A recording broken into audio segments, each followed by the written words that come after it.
సత్రాజిత్తు మహారాజుకు సూర్యుడు ద్వారకలో ఉన్నప్పుడు ప్రసన్నత చెందిన సమంతకమణిని ఇచ్చారు. సత్రాజిత్తు ద్వారకకి వచ్చినప్పుడు సాక్షాత్తు సూర్యభగవానుడే వస్తున్నారని ప్రజలంతా భావించి కృష్ణుడికి చెప్పారు. ఇది సమంతకమణి వెలుగు వల్ల వచ్చింది అని, రోజుకు 1920 కిలోల బంగారాన్ని ప్రతిరోజు ఇస్తుంది అని చెప్పి సత్రాజిత్తుని పిలిపించి మణిని పూజించి ఇవ్వమని కోరారు. దానికి సత్రాజిత్తు ఒప్పుకోలేదు.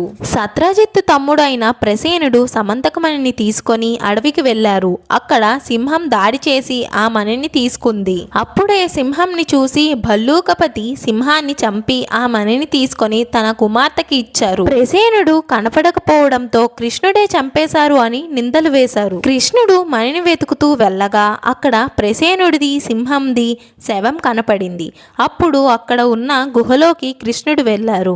అక్కడ జాంబవంతుణ్ణి కనుగొన్నారు. మణి కోసం జాంబవంతునితో కృష్ణుడు యుద్ధం చేస్తున్నారు. 12వ రోజున అందరూ కలిపి కృష్ణుడు కనబడడం లేదని చెప్తే వసుదేవుడు కుమారుడు గురించి అంతా నారదునికి చెప్పారు.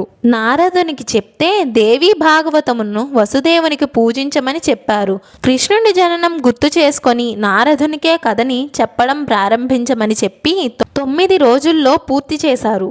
అదే సమయంలో జాంబవంతుడు కృష్ణునితో యుద్ధం చేసి అలసిపోయి ఆనాటి రాముడే ఈనాటి కృష్ణుడు అని అర్థం అయ్యి క్షమించమని అడిగారు. మణిని కృష్ణునికి అందజేసి తన కుమార్తె అయిన జాంబవతిని పెళ్లి చేసుకోమని అడిగారు. దానికి సమ్మతించి జాంబవతితో పాటు కృష్ణుడు ద్వారకకి తిరిగి వచ్చి నిందను తొలగించుకున్నారు.